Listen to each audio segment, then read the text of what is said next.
Governo khusus Serani Sira atau partisipa máximo e a missa solene bispo na Intolonian, banghira Sirani Restus Mortais husi Portugal to iha Timor-Leste.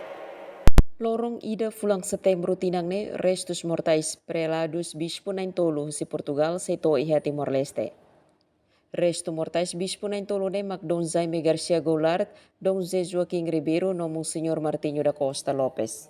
Iha lorong nemo se halo missa pontifical nebe presidio se arcebispo arquidiocese Dili, Dom Virgílio Cardial do Carmo da Silva, iha Catedral Dili, tasitolo manatuto no bispo Sira husi diocese Tolo, Dili Baucau no Maliana sei participa hotu.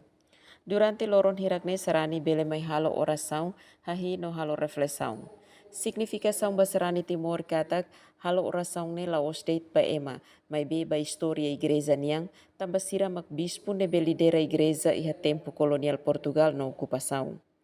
Diane hato si Ministro Administração Estatal Tomás do Rosário Cabral, penghira remata reunião coordenação processo transladação restos mortais prelados católicos Sira, iha niak narfating edifício estatal kai kolisa estanem. Processo italaw te fulang ira balara. Nembak medisira ia katedral ia la monumento ida homenagem ba amo religioso na be fovira ba Timor ia na ba bel ba visita. Bele ba visita tastolo. Bele ba visita mantuto. Kare den condições preparativas makira. E todo sarani. Serai tastolo lorong sanulu itu ni obrigação. Leo medisira a cobertura não é muito bolo RTA Telecom Siramai, a flexibilidade para a transmissão direta.